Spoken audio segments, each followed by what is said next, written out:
시간대 저를 권고하시나이까.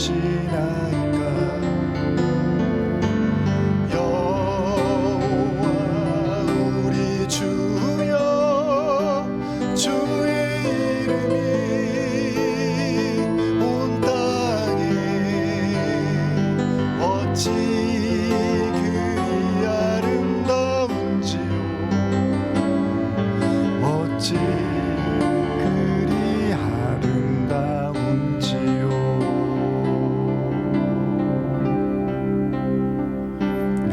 2월 이제 마지막 주 수요일이고 이제 3월 앞두고 있습니다. 사순절을 보내고 있고 오늘 그래서 말씀도 이제 오늘부터 해서 가상칠언 말씀을 저희가 고난주간까지 해서 보려고 지금 계획하고 있는데요. 저희 이렇게 예배드리면서 좀 기도 제목을 한번 생각하는 시간을 가졌으면 좋겠어요. 제가 3가지 기도 제목을 여러분들께 좀 여러분들이 생각하셨다가 이 예배 때 오늘 기도하시고 또 다음 주에는 또 뭐 다른 기도 제목이실 수도 있는데, 먼저는 여러분들의 삶에서 지금 필요한 기도 제목을 기도하셨으면 좋겠고요. 집중해서 기도하셨으면 좋겠는데, 우리가 같은 기도 제목을 그냥 매주 이렇게 하다 보면 나중에 기도에 어떻게 보면 좀 형식적인 기도를 하게 되기도 하고 또 지치기도 하죠. 그래서 수요일에 우리가 기도 제목을 가지고 기도를 하는데 좀 바꿔가면서, 그러니까 무슨 얘기냐면 중요한 기도만 뭐 꼭 이건 중요하니까 기도해야지 이렇게만 생각하지 마시고 좀 다른 기도들도 필요하다고 생각되는 기도 제목들을 좀 바꿔가면서 우리 기도했으면 좋겠고요. 2번째는 전도를 위한 기도를 했으면 좋겠어요. 근데 이제 그것도 우리가 뭐 한 사람이나 뭐 가족이나 뭐 내가 꼭 기도하는 사람 한 사람 뭐 2사람 이렇게 놓고 기도하는 경우는 있는데, 한번 그 기도의 폭도 좀 넓혔으면 좋겠어요. 그래서 뭐 나랑 가깝지 않더라도, 아니면 뭐 당장 뭐 내가 이렇게 전도할 수 있는 사람은 아니지만 구원이 필요하고 하나님의 은혜가 필요한, 뭐 혹은 그게 아니더라도 뭐 선교사님이라든지 또 뭐 나라를 위해서라든지 그 해외에 있는 또 선교사님들, 해외 교회들 위해서, 또 우리 교회들을 위해서, 한국 교회를 위해서 다 좋으니까 그냥 우리 내면에 그냥 우리 안에만 머물러 있는 기도 제목들 아니고 좀 바꿔가면서 또 기도했으면 좋겠어요. 그리고 마지막으로 이제 이번 사순절 보내시면서 좀 하나님 앞에 꼭 이렇게 들어졌으면 하는 기도 제목, 뭐 아까 우리가 뭐 삶에 대한 기도 제목도 있지만 사순절은 좀 다른 제 마음으로 십자가를 바라보며 여러분들의 신앙이라든지 또 여러분들의 사역의 발걸음, 그런 어떤 하나님과의 뜻을 좀 묻는 그런 기도 제목들을 이렇게 3가지를 좀 생각하셨다가 좀 우리 나누고 기도하는 시간도 좀 가졌으면 좋겠어요. 그래서 우리가 이 찬양 한번 같이 부르면서, 다시 한번 부르면서 조용히 한번 여러분들이 3가지 기도 제목들 한번 떠올리시면서 우리 찬양하고 잠깐 기도한 시간 갖고 잠깐 또 나누는 시간도 갖겠습니다. 우리 여호와 우리 주여 함께 찬양하겠습니다.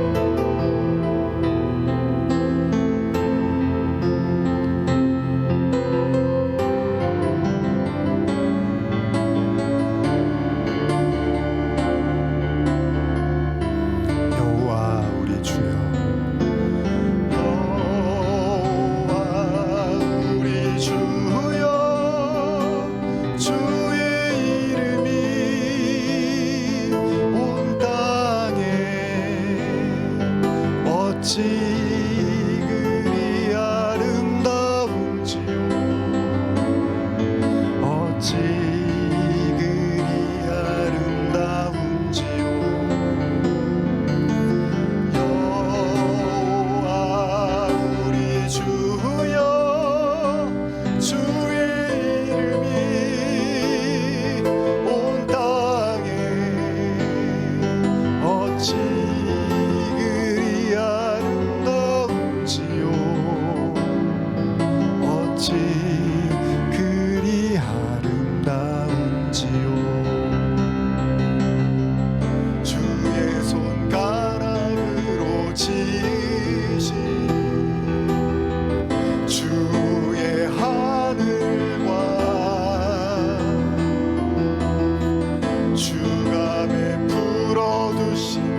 생각하며 우리의 삶 가운데 또 전도와 선교를 위한 또 사순절을 보내며 우리 기도 제목들 하나님 앞에 물으며 기도하며 나가겠습니다.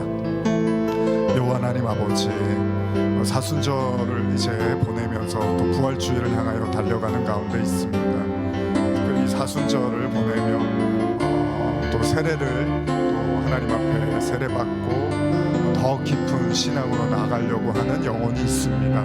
부활주일을 향하여 이제 그 마음 가지고 주님의 십자가 바라보며 나아갈 때 하나님 아버지, 하나님의 은혜와 하나님의 나라로 하나님의 거룩한 성령으로 기름 부어 주셔서 아버지 하나님이여 정말 깊은 그 하나님의 은혜를 체험하고 하나님의 위로하심과 만지심과 치유하심이 있을 수 있도록 주님 인도하여 주시옵소서. 여호와 하나님 아버지, 또한 간절히 기도합니다. 우리의 삶 가운데 특별히 어머니를 위해서 기도합니다. 아버지 하나님, 이 모진 시간들 또 병 가운데 질병 속에서 아파하고 힘들어하는 가운데 있지만 하나님의 또 돌보심과 이끄심을 간절히 구합니다. 여호와 하나님 아버지 하나님이 만져 주시옵소서.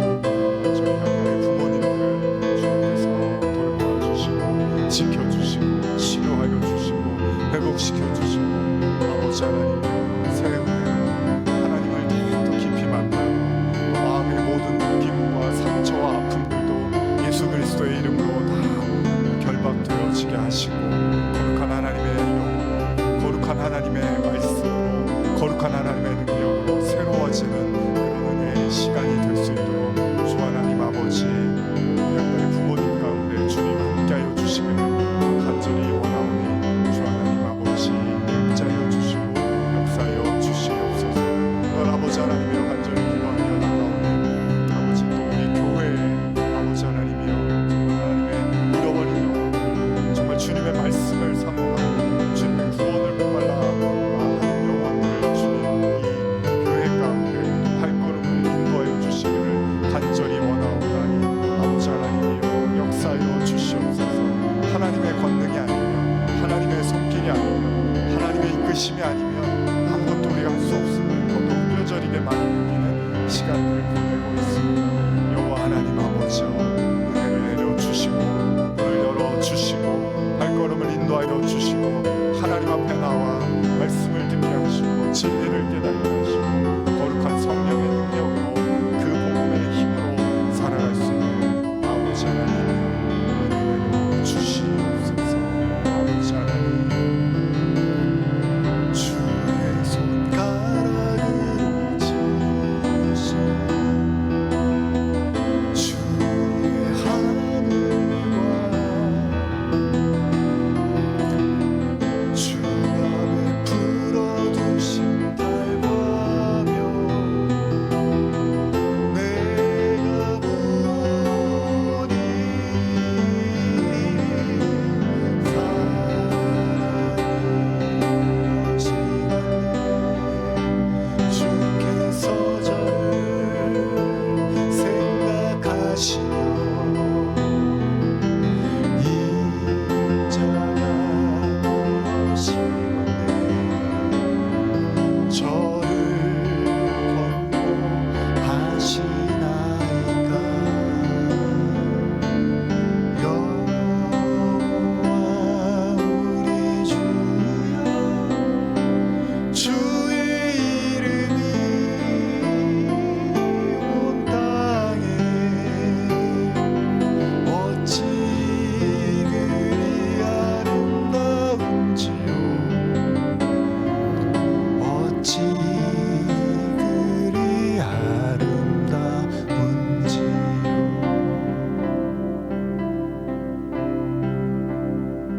하나님 우리 가운데 오시옵소서. 임재하시고 상한 마음 지친 육신 주님 치료하여 주시고 회복시켜 주시옵소서. 우리 다시 한번 주님의 그 임재를 느끼며 지쳤던 마음들, 힘들었던 생활들, 또 나를 아프게 했던 일들, 사람들 또 내 앞에 놓여 있는 많은 부담스러운 내일의 일들 하나님께 다 의탁하며 이 시간에 하나님의 품에 잔잔히 그 쉼과 은혜를 누리기를 원합니다. 우리 하나님을 부르며 조용히 계속해서 기도하시겠습니다.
생명샘 솟아나 눈물 골짝 지나갈 때가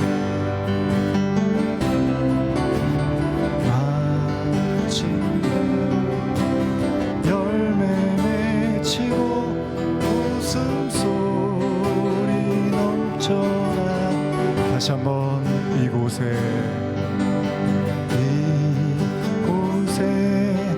생명샘 솟아나 눈물 골짝 지나갈 때 먹자라 열매 맺히고 웃음소리 넘쳐나리라 꽃들도 바람도 넓은 찬양하라 찬양하라 예수를 하늘을 올리며 노래해 나의 영혼아 은혜의 주 은혜의 주 그날에 하늘이 열리고 우리가 보게 되리라 마침내 꽃들이 피고 영광의 주가 오시리라 꽃들도 구름도 바람도 넓은 바다도 찬양하라 찬양하라 예수를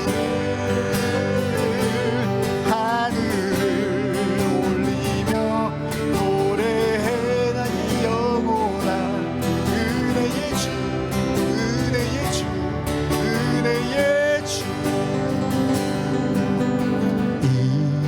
이곳에 생명샘 솟아나 눈물 골짝 지나갈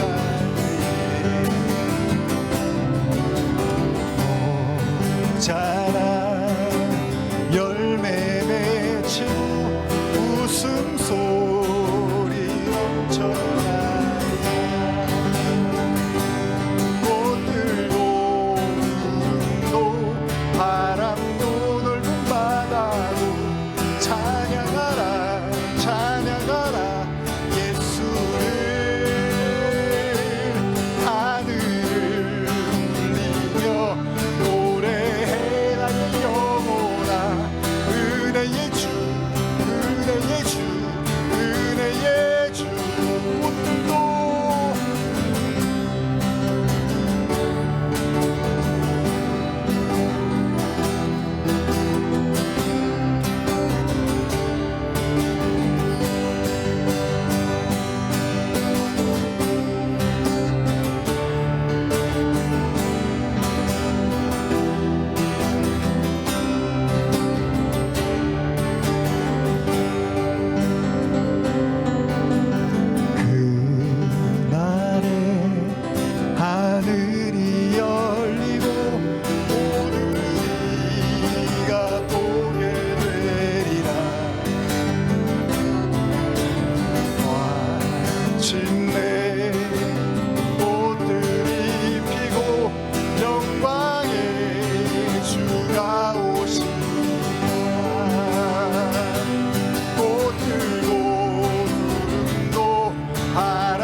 나의 영혼아 은혜의 주 은혜의 주 은혜의 주 꽃들도 구름도 바람도 넓은 바다도 찬양하라 찬양하라 예수를 하늘을 울리며 노래해 나의 영혼아 은혜의 주 은혜의 주 은혜의 주 하늘을 울리며 노래해 나의 영혼아 은혜의 주 은혜의 주 은혜의 주 하늘을 울리며 노래해 나의 영혼아 은혜의 주 은혜의 주 은혜의 주.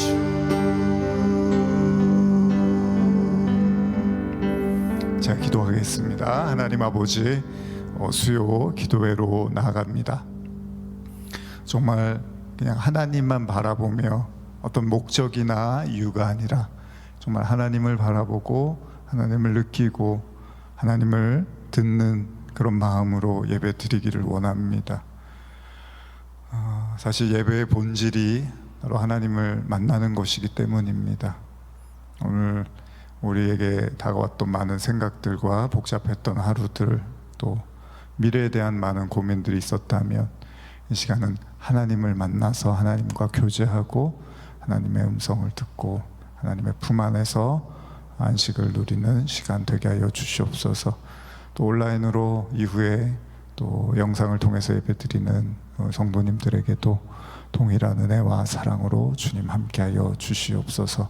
감사와 찬양을 올려드리며 예수님의 이름으로 기도합니다. 아멘.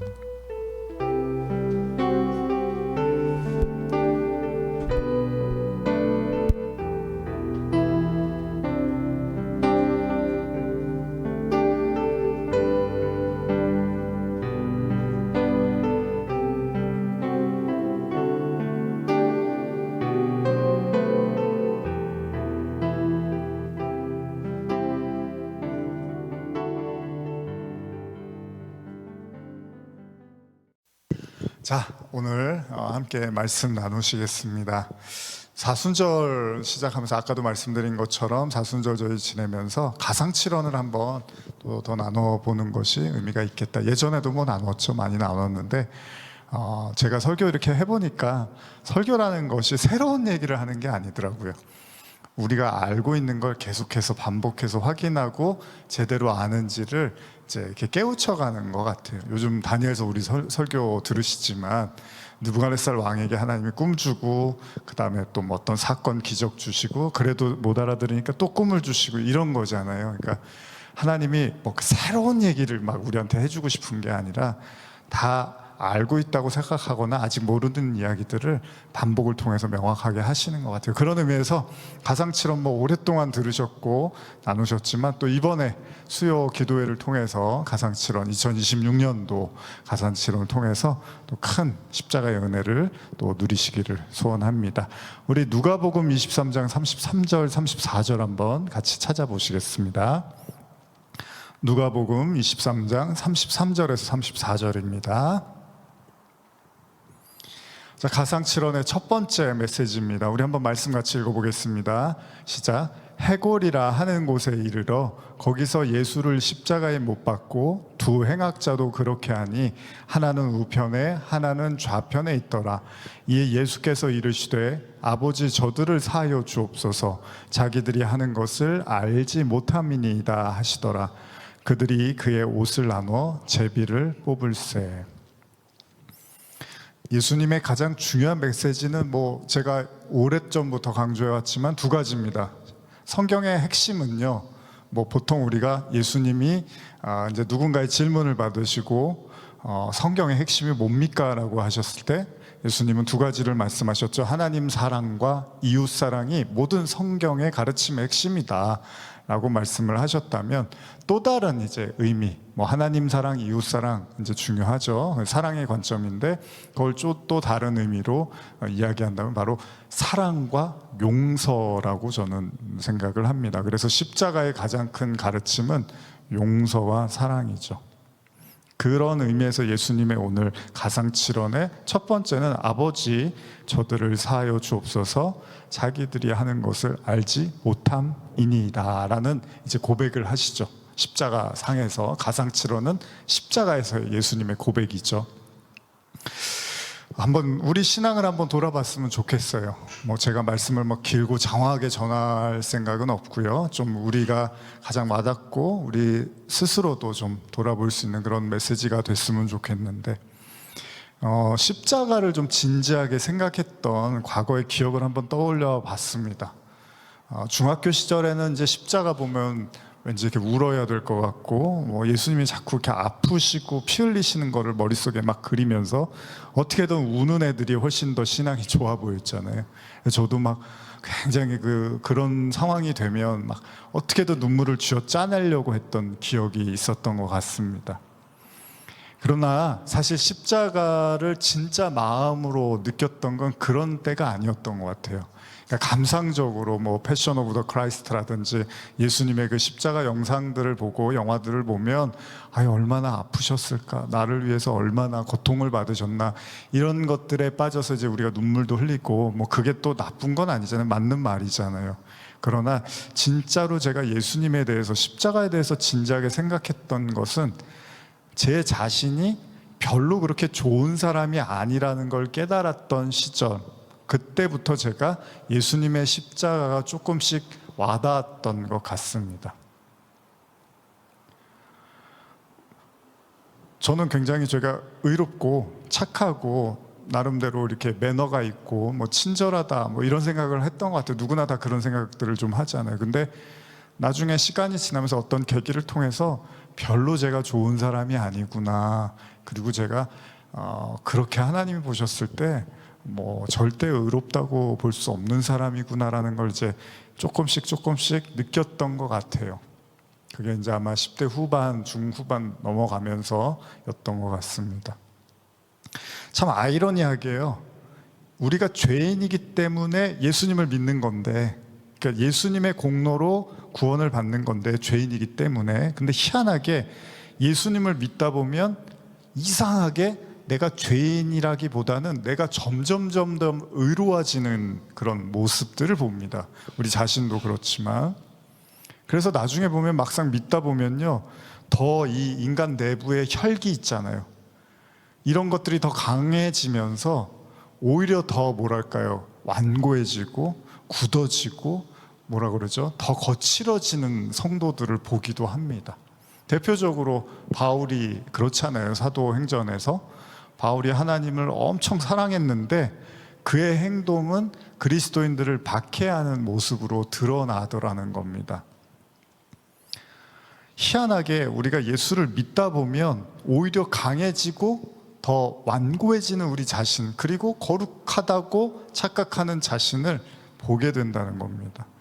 뭐 저도 여러 차례 말씀드렸지만 저는 굉장히 내가 옳고 내 신앙이 최고고 뭔가 내게만 특별한 은사가 있는 것 같고, 이런 생각들을 중학교 이후부터 많이 했었습니다. 뭐 저를 뭐 대학 때부터도 보셨지만 또 그 이전에도 보셨지만 제가 아주 그런 확고한 신념을 가졌던 것 같아요. 뭐 드러내지 않는다 하더라도. 그러나 죄를 깨닫기 시작하면서 내가 죄인이구나, 내가 참 잘못했구나, 이러면 안 되는구나라는 것들을 하나씩 깨닫게 되면서 그때 예수님의 십자가의 의미가 조금씩 와닿았던 것 같습니다. 다시 말하면 내 자신이 부인되어지니까 예수님의 십자가가 느껴지더라는 겁니다. 여러분, 기독교는요, 회개의 종교라고 하잖아요. 회개라는 게 뭐죠? 죄를 뉘우치는 거, 고백을 하는 걸 우리가 회개라고 하는 거죠. 그러니까 여러분 회개하십시오 그러면 아버지 회개합니다, 이게 회개가 아니잖아요. 회개합니다라고 소리 지르는 게 회개가 아니라 진짜로 내가 뭐가 잘못됐는지를 느끼는 거잖아요. 그걸 느끼고 그거를 고백하는 거죠. 요즘 우리가 다니엘서의 느부갓네살을 보면 다니엘을 통해서 하나님의 놀라운 이적과 해석을 들을 때마다 막 감탄을 금치를 못합니다. 아, 다니엘의 하나님을 찬양하라. 다니엘의 믿는 저 하나님이 얼마나 위대한지를, 저 풀무불에서 다니엘의 세 친구를 건져내준 그 하나님을 함부로 말했다간 내가 가만히 두지 않겠다고 그렇게까지 호언장담을 하는 느부갓네살 왕인데, 그럼에도 불구하고 깨닫지 못하는 것들이 있었다는 거예요. 이번 주에 이제 저희가 나누려고 하는데, 다음 주에 나누려고 하는데, 내가 뭐가 잘못됐고 뭐를 잘못했고 하나님께 뭐를 용서를 구해야 되는지를 깨달아가는 게 결코 쉽지 않다는 겁니다. 회개는 바로 이제 그런 지점인 거잖아요. 죄가 뭐고, 성경에서 말하는 회개라는 게 도대체 뭐지? 뭘 회개하라는 거지? 그 회개를 통해서 구원을 받는다는 건 또 무슨 말이지? 어디까지를 회개해야 되는 거지? 무슨 죄를 회개해야 되는 거지? 회개하고 나서 지은 죄들은 또 어떻게 해야 되는 거지? 회개했으면 용서해 주셨다고 했는데 또 용서를 구해달라, 이런 혼란들 많이 있잖아요, 사람들이. 청년 시절 저에게 충격을 안겨다 준 구절이 하나 있었습니다. 한번 찾아볼까요? 로마서 3장 23절인데요.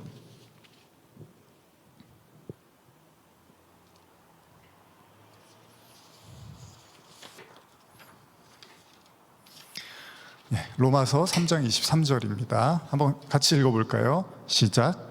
모든 사람이 죄를 범하였음에 하나님의 영광에 이르지 못하더니. 제가 어느 찬양 집회에 갔다가 갑자기 그 인도자분께서 이 말씀을 아주 강하게 읽으시는데 굉장히 충격을 받았습니다. 당연한 거잖아요. 모든 사람이 죄를 범하였다. 근데 그런 거예요, 여러분.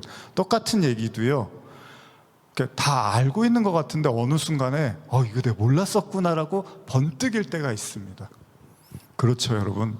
그런 거 있잖아요. 어떤 잘못된 습관이 있을 때 옆에서 아무리 좀 생각하고 먹어라, 뭐 건강을 좀 생각하고 먹어라, 뭐 이러지 말아라, 저렇게 해라, 뭐 이런 얘기를 막 해주죠. 하나도 안 들리거나 아니면 별로 신경을 안 쓰다가 어떻죠? 실제로 몸이 나빠지면 이제 그 말이 확 들리잖아요. 저희 어머니도 저한테 자주 이렇게 하시던 말씀이 있었어요. 너 저기 뭐 속이 안 좋은 것 같으니까 이렇게 해라 라고 하셨는데, 알았어요, 맨날 그랬어요. 그리고 1, 2년이 지났는데 나중에 보니까 진짜로 뭐 속이 안 좋고 뭐 이런 거를 이제 알게 되니까 어머니가 하신 말씀이 맞았구나 라는 걸 이제 알게 되는 거죠. 다 알고 있는 것 같은데 전혀 몰랐었구나 라고 느껴지는 때가 있습니다. 이 말씀이 저한테는 그랬어요. 모든 사람이 죄를 범했다라는 생각을 별로 해보지를 못했던 것 같아요. 당연한 거잖아요, 여러분. 제가 이 말씀을 20대 때 뭐 중반, 초중반에 들으면서 놀랬었는데, 제가 중학교 때부터 교회를 다녔는데 이 말씀이 그제서야 들리더라는 거예요. 왜 그런 줄 아십니까? 제 기준으로 보면 사람들이 죄인이라는 건 다 알고 죄를 다 범했다는 건 아는데, 저는 거기서 죄외라고 생각을 했던 것 같아요. 나는 아니라고 생각을 했던 거죠. 그런데 모든 사람이 죄를 범했다는 사실에서 내가 아니라고 생각했던 사람들과, 그리고 나는 아니겠지라고 생각하는 나도 그 죄에 포함됐다라는 것을 알게 되고 느끼면서 굉장히 뭐 다이나마이트가 터지는 것처럼 강렬한 느낌을 받았던 거죠. 무슨 말입니까? 모든 사람이 죄를 범했다는 건 여러분 자신도 그 안에 포함되어 있고, 또 여러분들이 뭐 저 사람은 거룩할 거야, 저 사람은 괜찮을 거라는 사람도 사실은 다 죄인이라는 겁니다. 죄인으로부터 시작됐다는 거죠. 어쩌면요, 바리새인, 신약 성경의 율법주의자들, 이런 사람들 있잖아요. 그런 생각을 가진 신앙생활을 하는 사람들은 어떻죠? 모든 사람이 죄를 범했지만 나는 아니라고 생각을 하는 사람들이 많다는 거예요. 그래, 나는 아니겠지. 저 사람들이 빨리 변해야 돼. 저 사람들이 빨리 선해져야지. 그래야지 세상이 아름다워져라고 생각은 하는데, 정작 자기 자신은 늘 아니라고 믿는 사람들도 많이 있다는 겁니다.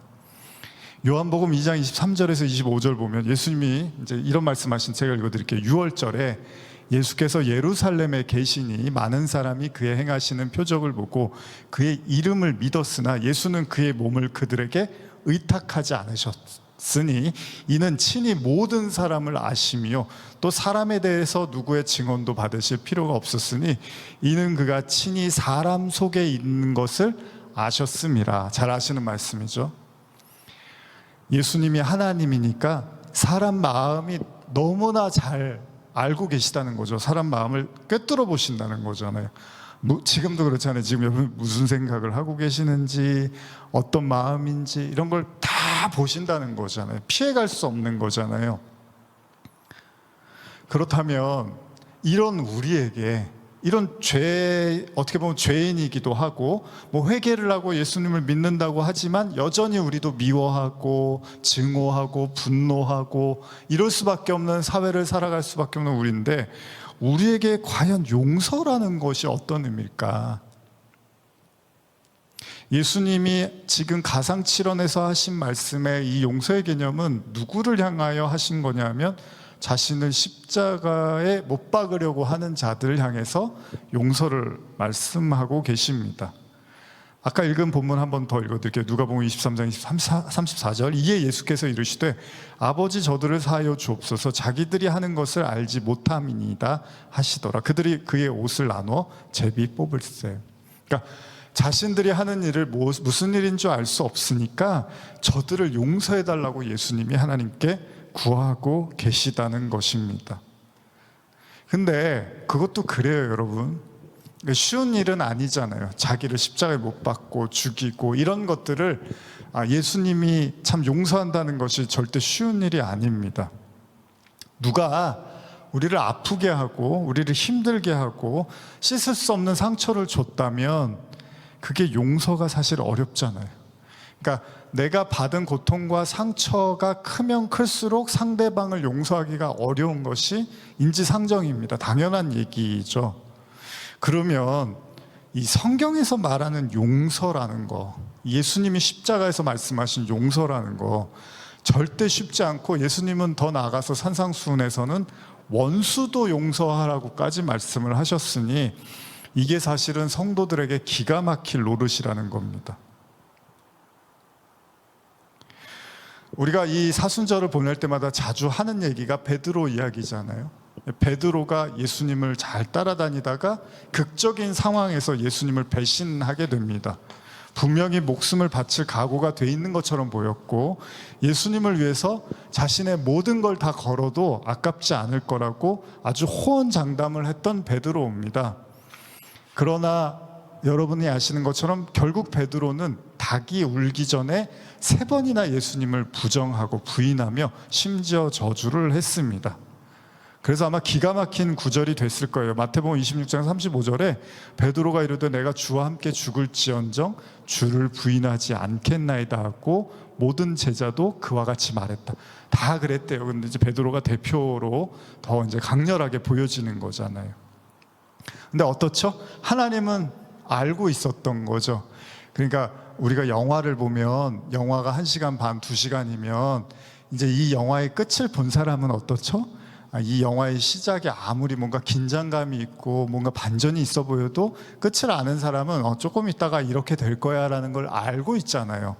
그럼 베드로가 막 그냥 혈기를 부리면서 나는 주님을 버리지 않을 거예요, 나는 주님과 영원히 함께 할 거고 나는 목숨이 끊어져도 주님을 지킬 거야 라고 하지만 하나님이나 예수님 봤을 때는 그 시간이 이제 조금만 지나면 도망갈 거를 알고 계셨다는 거잖아요. 그래서 제가 예전에 드렸던 말씀 중에 하나가 이제 시간이 결국 말해준다, 시간이 결국 모든 걸 이렇게 이야기해준다라는 말도 했는데 어떻죠? 이 이야기를 하면서 이제 좀 이렇게 정리를 하면서 마무리를 하고 싶은데 수요 설교는 짧아서 좋으시죠?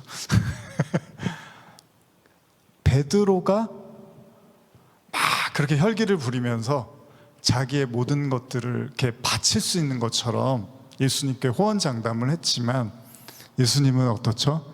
베드로의 내면을 꿰뚫어 보고 계셨습니다. 베드로가 그런 사람이 아니라는 것도 알고 있었고 그 마음이 진실이 아니라고 말할 수는 없지만 사실 또 다른 의미에서는 거짓이기도 하다라는 걸 주님은 너무나 잘 알고 있었습니다. 용서에서 가장 중요한 사실이 하나 있습니다. 우리가 뭐 용서 얘기하면 그냥 다 용서해줘, 그냥 무조건 뭐 죄는 미워하되 사람 미워하지 말라잖아, 뭐 다 좋은 말인데, 근데 이제 성경이 말하는 좀 더 본질적 용서가 있습니다. 그 용서를 위해서 먼저 선행돼야 될 게 있는데, 그게 뭐냐 하면 자기 자신과의 직면을 해야 되는 겁니다. 그러니까 무작정 말씀에 그렇게 써 있으니까 용서하라고 하면 할 수는 있어요. 근데 마음으로 용서하는 거는 어렵습니다. 용서를 하라 그러면 나 너 용서할게, 그리고 너한테 이제 더 이상 싫은 소리 안 하고 너 미워하지 않을게 라고 하지만, 돌아서서 내 혼자의 삶에서 그 마음까지 컨트롤하는 것은 결코 쉬운 일이 아니라는 겁니다. 근데 성경은 마음으로부터 용서를 하라고 그러시거든요, 예수님이. 그러면 이 베드로 이야기를 용서의 관점에서 한번 생각을 해보면, 결국은 조금만 지나도 배신할 자신의 모습을 베드로는 인지하지를 못하고 예수님을 사랑한다고 막 소리를 질렀단 말이에요. 근데 조금 있다가 3번이나 예수님을 저주하고 아주 큰 소리로 웁니다. 왜 울었을까요? 자기 자신의 모습을 그제서야 보게 되었던 거죠. 아까 제가 서두에 뭐라 그랬죠? 예수님의 십자가 언제 와닿냐고 했을 때 제가 뭐라 그랬죠? 제가 그렇게 좋은 사람이 아니라는 걸 깨달았을 때 그 예수님의 십자가가 보이기 시작했다고 말씀드렸죠. 베드로가 언제 십자가의 사랑과 은혜를 느꼈냐 하면, 자기가 별로 좋지 않은, 그 정도가 아니라 예수까지도 저주할 수 있을 만큼의 담대함을 가진 아주 패역한 인간, 소위 예수님이 사탄이라고까지 하셨으니까요. 사탄아 내 뒤로 물러가라고까지 하셨으니까요. 자기의 본질의 모습을 이제 보자 베드로가 그제서야 예수님의 십자가가 보이기 시작하고 회개라는 걸 그때 하게 됩니다. 회개라는 걸.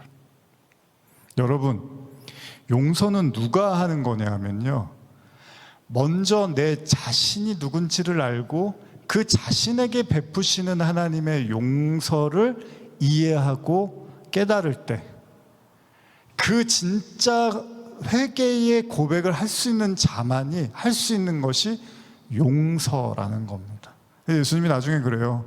너희가 70번씩 7번이라도 용서해라, 이제 이런 얘기까지 한단 말이에요, 제자들한테. 또 그게 어떻게 가능해요? 여러분, 70번씩 7번 490명이 여러분들을 괴롭혀간다고 생각을 해보세요. 490명을 다 용서할 수 있겠습니까? 아니면 한 사람이 490번을 여러분들을 괴롭혔다고 생각하세요.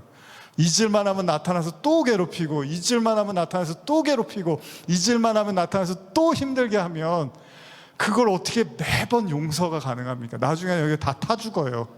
속이 다 타서 죽어버려요. 화병 걸리거나. 근데 예수님이 그런단 말이에요.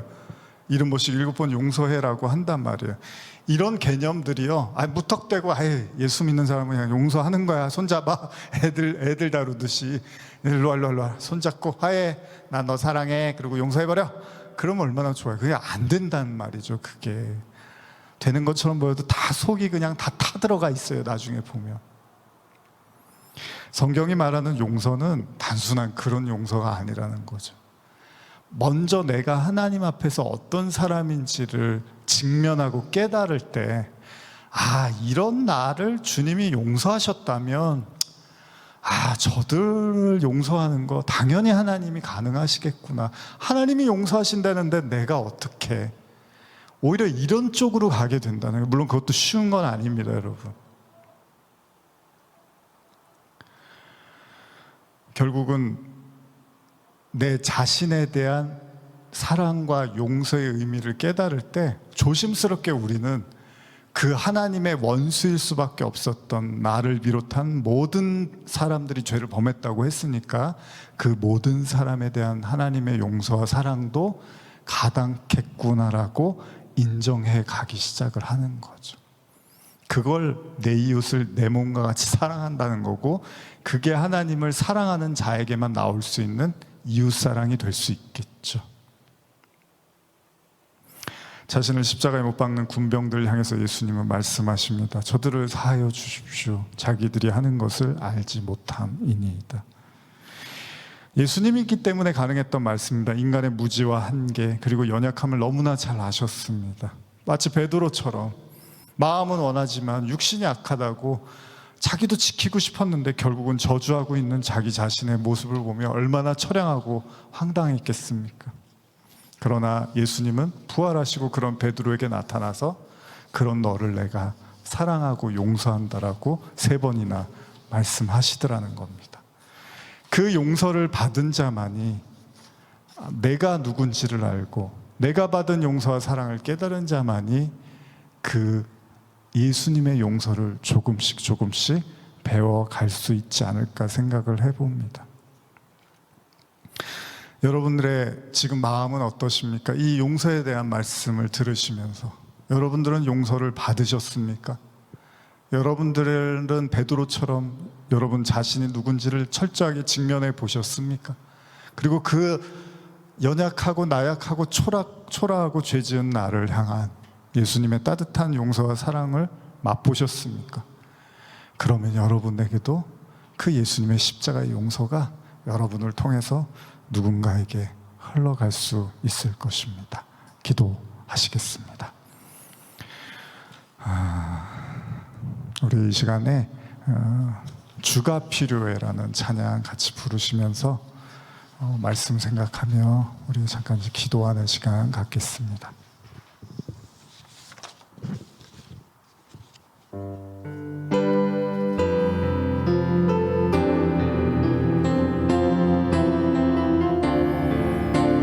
매일 스치는 사람들, 매일 스치는 사람들,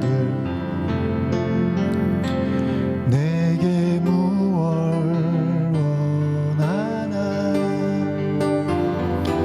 고모한 그 눈빛은 무엇으로 채우나, 모두 자기 고통과 괴로움 가득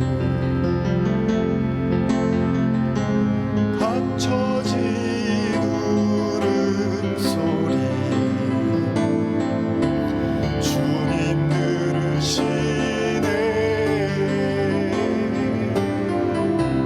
그들은 모두 주가 필요해.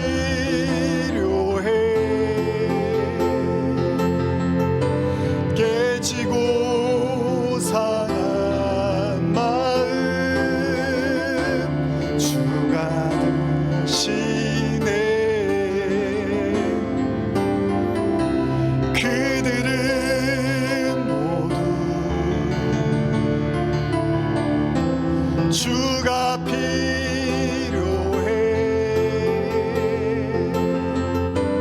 모두 알게 되니 사랑의 캄캄한 세상에서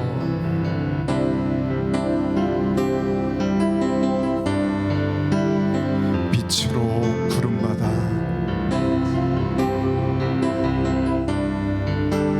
잃어버린 자들과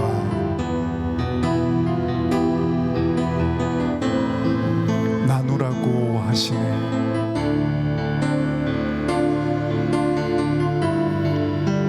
주의 사랑으로만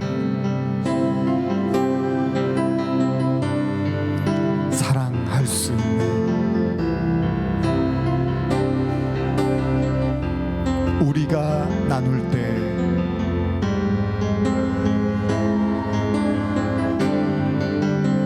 그들 알겠네. 우리 주님을 향하여 손을 들고 그들은 모두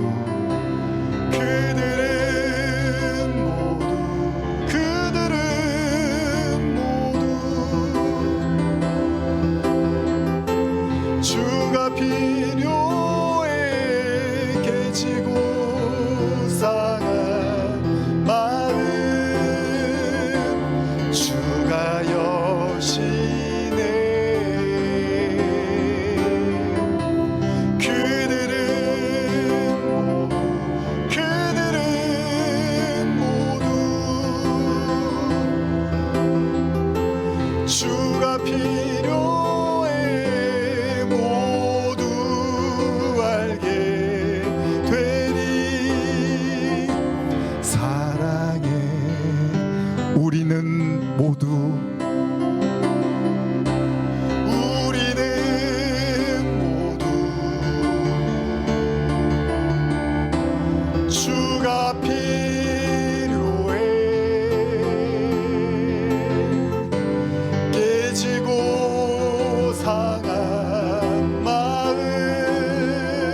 들었던 말씀 기억하시면서 이 사순절 보내며 주의 사랑으로만 사랑할 수 있다고 하셨습니다.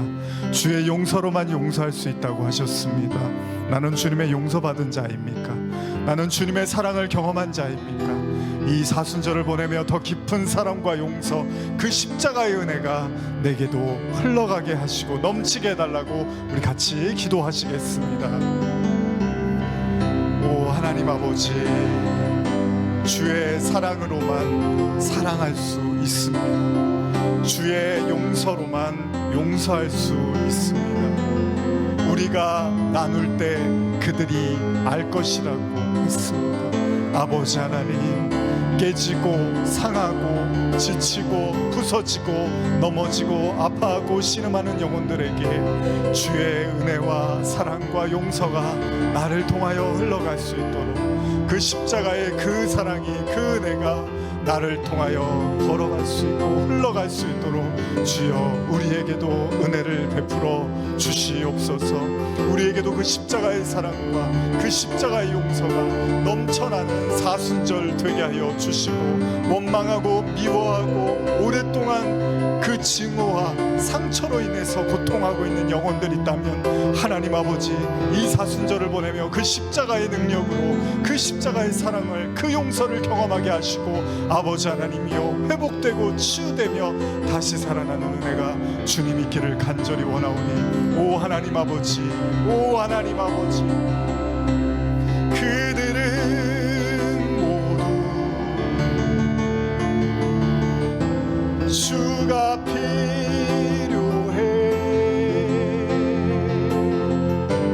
깨지고 상한 마음 주가 여시네. 그들은 모두 주가 필요해. 모두 알게 되니 사랑의 주님. 그들은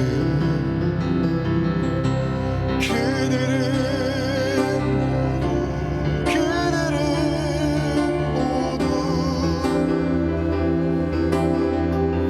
주가 필요해.